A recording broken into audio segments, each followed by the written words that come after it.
Dans ce duel footballistique entre Guépard du Bénin et Guêpes du Rwanda, le chaudron du stade de l'Amitié n'avait pas fait sale comble. Mais la chaleur des supporters était bien présente. Et dès les premières minutes, les Guépards, très lents au démarrage, se sont laissés aller, surtout sur leur ligne défensive. Les Guêpes n'en demandaient pas plus et à la 13e minute, une incompréhension dans la charnière défensive et les Guêpes, notamment Mugisha, s'accaparent de la balle. Il en profite pour flanquer un coup de dard aux Guépards. 1-0. Les visiteurs jubilent. Il se crée même plusieurs autres occasions jusqu'à toucher la transversale de Saturnin à Lagby. Sonnés et diminués dans leur amour propre, les Guépards lancent des assauts répétés sur le camp adverse. Mais les multiples occasions créées ne changeront rien au tableau d'affichage jusqu'à la mi-temps. À la reprise, Gernot Rohr injectera du sang neuf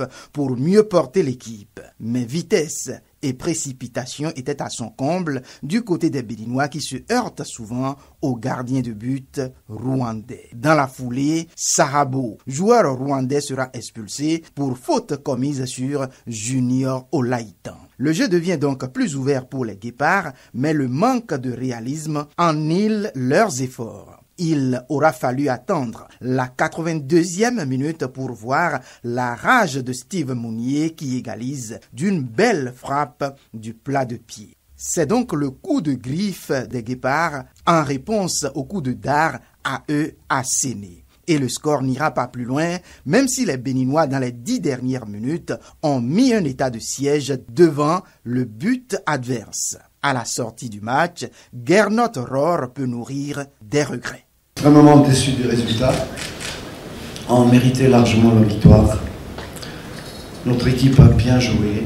Elle a mis un quart d'heure à se mettre en place, ce qui est normal avec 2 jours de préparation, alors que l'adversaire avait 10 jours, plus un match amical.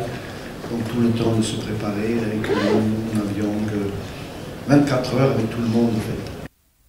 Le Bénin, au terme donc de cette 3e journée, n'a pas changé de position au classement, même s'il gagne un petit point. Et le sélectionneur béninois veut toujours vivre d'espoir.